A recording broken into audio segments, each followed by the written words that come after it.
I'm sorry that James and I appear to have dressed the same today. So I look after marketing for Splunk for EMEA. Don't throw things at me for that. I developed COBOL badly at IBM. I had a humiliating moment yesterday when IBM stood up and talked about old technology and there was Lotus Notes, and I developed against Lotus Notes. I then wrote Java badly for BEA and Oracle, and I think that's now why I ended up in marketing. James? So, I'm James Hodge. A different way to describe what I do is my wife works in healthcare, and quite often go to a lot of parties with her and say, what do you do? I said, I work in IT. So well, actually, I work for this company in the UK arms called Splunk Services Limited, and I run a product called Hunk. What do you think I do? So we were thinking about what we're going to talk about and the theme of this presentation. And obviously, Star Wars hype is building, 2 weeks till the film. And we thought about using your data, exploring it, things that you find out, revelations from your data, hence what's behind us. And yesterday I got here early, sat here having a coffee, and James Governor walked into the room, and he did this. Someone said, this is the conference you're looking for. And something struck me on the subject of Star Wars. So, this is Obi-Wan Kenobi. This is Obi-Wan Kenobi. Do I go now? There have been a lot of people here talking about making things, and it struck us. James found this picture from the Lean Startup, and looking at those people, those of you that are building products, the ideas that you have, and the role of data within it. So we're going to talk really about using your data, exploring it, collecting it, and finding it. Not talk about what we do, and just kind of illustrate what other people have done that we've seen with their data. And so, with that in mind, you can't really stand up here in the UK working for a company called Splunk without explaining the name. So it comes from spelunking, which is the American for caving, going into these things, exploring them, looking into things. The Splunk people will groan because this is an old joke. But if we were a UK company, we'd be called Pothole. And so what we wanted to talk about is exploring your IoT data. And we see a lot of customers go, okay, we've built something, we've got this data, it already exists. We started off with logs, but this data already exists. You've got it in your company, you've got it in log files, it's whizzing across your network, and whatever it might be. But it's there already, and people aren't using it. And you have the data that you know. Think of that old iceberg analogy. There's the data that you know that's kind of on top, and there's all this data that you don't know. It used to be called digital exhaust. There's all kinds of different ways of describing it. But this data that you have, but you don't know that you have. And you think of data and you think it's nice and it's structured and it's in columns and rows and it's in a database and it's lovely and neat. But we started with logs, as James said yesterday. So we started off as a log management tool, but we found that the characteristics of that data were, there was more than just log files. It was network data, it was sensor data, it was all these kinds of other sources of data that shared those characteristics. It was unstructured, it was complex, it was flying at you from all different directions. And so, credit to James for the picture. It's kind of intertwined data. There's lots of data all mixed together. It's in motion. It's flying at you from different places. And it's kind of unstructured, semi-structured. A lot of it's just text. So it's not neat data, but it is sometimes big data. I'm mixing my science fiction metaphors here. But it is sometimes big data. It could be lots of volume, variety, all those lovely V's that we have. But often there's a lot of variety, and it's moving fast, so the velocity. But actually, this data is slightly mad. It's slightly crazy. It's kind of a bit bonkers. There's all kinds of things in it, and it's not neat, and it's not structured, and it's a bit crazy. And the most important thing is, it's kind of messy, and it's lazy. It's there. You look at this data, and it doesn't look very nice. You kind of go, well, what's that saying, and what's it doing? And you already have it. It's sat there, and you're not using it. And so we often think about this, and we see increasingly people use the same data for many different purposes. A bit like the old Java analogy of build once and run anywhere, because that worked really well. But this idea of the same data has many different purposes. You can use that same machine data, so log data, network data, sensor data, all that kind of stuff, as for many different purposes. Could be security, could be IT operations, could be what's going on in your apps, but increasingly it's this sensor data, and it's getting analysis and analytics from this class of data. I'm going to hand over to James to do the science bit, because I've already decredited myself as a marketing person, but there is gold, there's very interesting stuff in this data. We're going to show you a few examples of how you get it in, what you can do with it in Splunk, and then a couple of examples of customers that have done it, and then we're going to show you a demo of this kind of data in action. So one of the most interesting things about data is it's completely meaningless until you do something with it. And I started my original kind of life as a small child wanting to be a policeman, a fireman, something like that. And now I talk about the most glamorous bit of computer science, log files and messages. But out of that, there are some wonderful, wonderful things. Here we just have a transaction log, and inside of it I have, did it work, was it secure, and what did someone do with it? We keep on talking about business data and being able to application of data. The wonderful thing about IT is IT captures all of that data flowing through that information system, so what can we do with it? We've heard many people talk about data generation, IT, connected cars. Tesla was brought up earlier, phenomenal amounts of data being generated, whole different myriad of ways of getting that data acquired to then go and do something with it, be it application with machine learning, alerting, some data analytics, and building new apps and idea generation. One of the things that I've really enjoyed working for a company that focuses around data is 12 years ago, 14 years ago, that was a hard problem. Now I can actually take something at scale very quickly and innovate and have ideas and quite quickly find out if it's not going to lead somewhere and pivot and change track. And that's what I love about working in data in today's kind of era. Through that, there is a huge ecosystem of people that allow you to acquire that data really quickly. We have a Raspberry Pi, Tesla Nest, kettles. I particularly love that one. I've now got my first idea for pitching the business pitch at home for buying a 3D printer. And then I get to take that, so I get to build some stuff. I then get to develop some stuff, which is another quite interesting area. And then I get to do data analytics on top. So I'm taking all of those different journeys together. One of my favorite ways of doing this is with AWS. Absolutely, it's a wonderful service and really just allows me to get up and running with my credit card. I've had a few of those moments, if any of you here have done this, having to go to your boss and said, so my expense report this month, I've got something to tell you about it. But out of that came some goodness. And what it allows us to do is be able to get that data, ingest it at phenomenal scale, and do something with it, and then decide where do I want to place it, maybe Splunk it, maybe something else, and then start to build. And this is really where I get excited, being able to start to do the analysis on top of that data. So we're going to show you some interesting use cases of what people have done with data analytics projects, starting with another serious slide.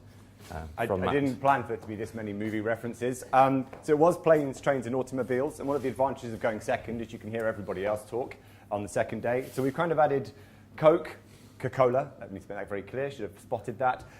Zombies, floods, buildings, crops, and medicines. So we're going to go very, very quickly just through some of the examples of people who've done things.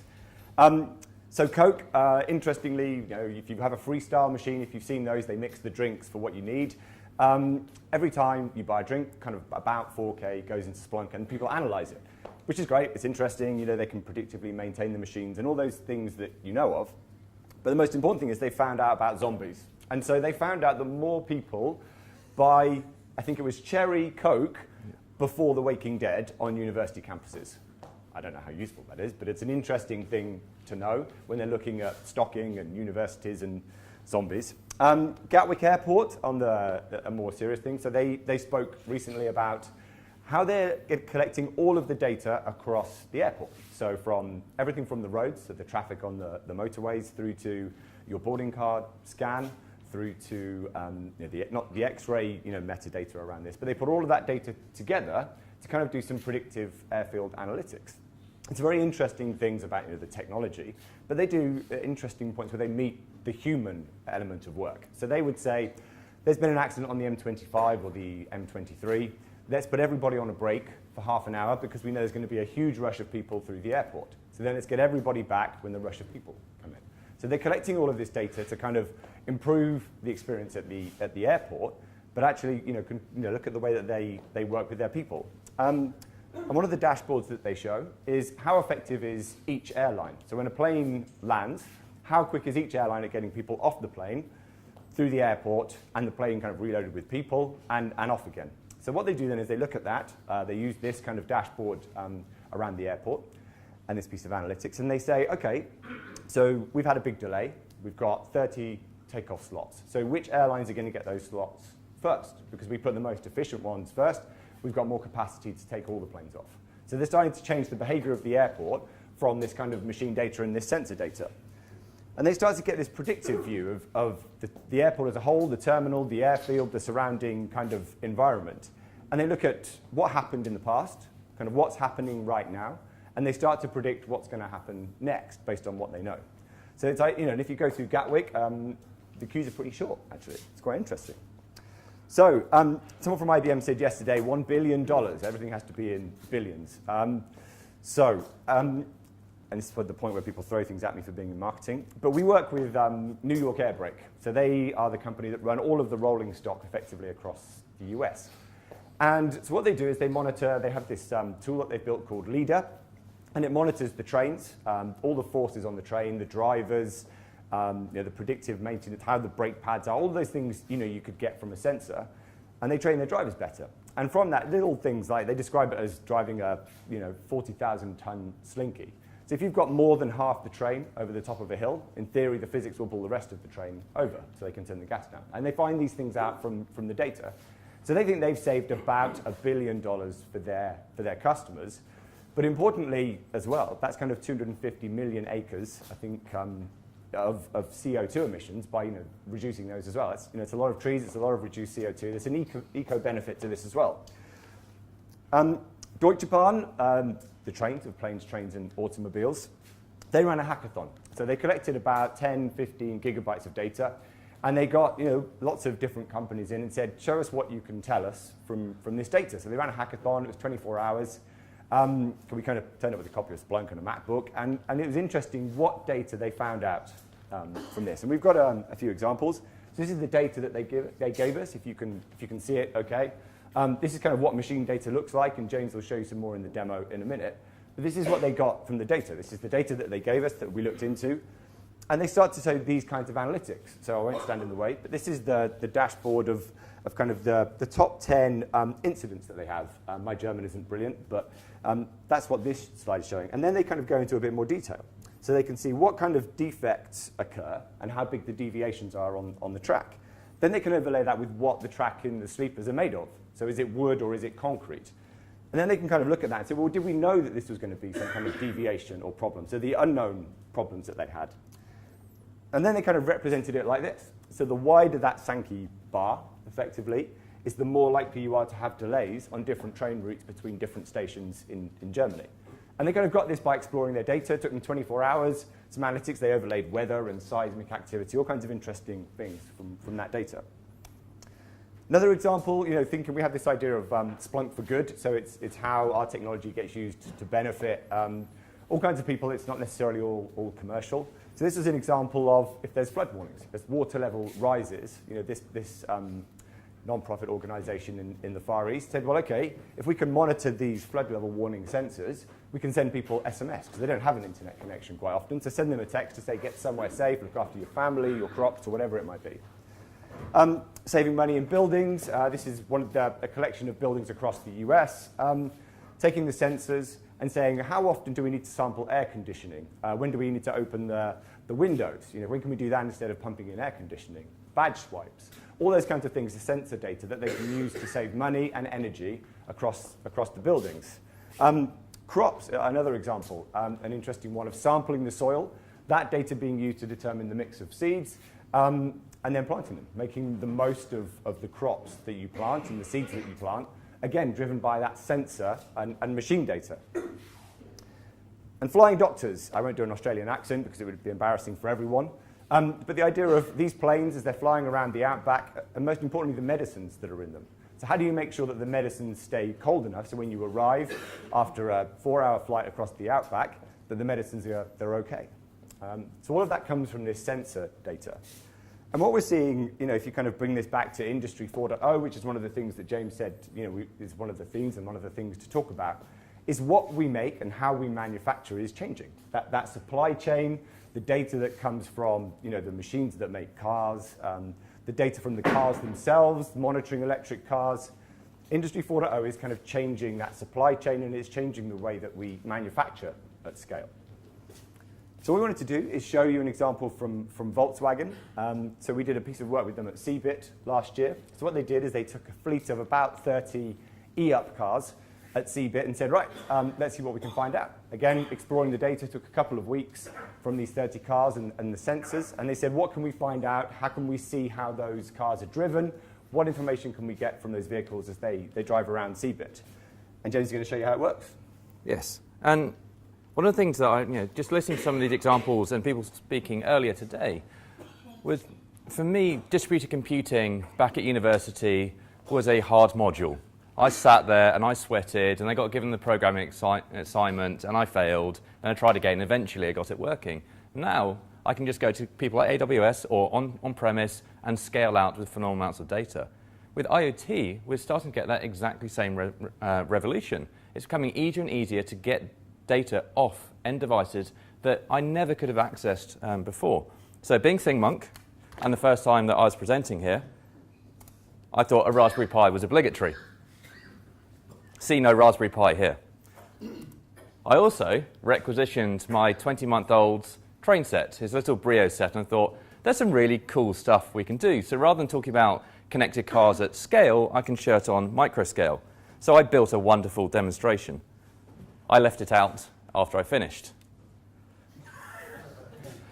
Not my son, but very similar picture, found said wonderful demo. Net result. I no longer have a demo and I have a blank table here. Raspberry Pis are not very resilient for 20-month-olds. He did a good job of feeding the parts to my 5-month-old daughter, though.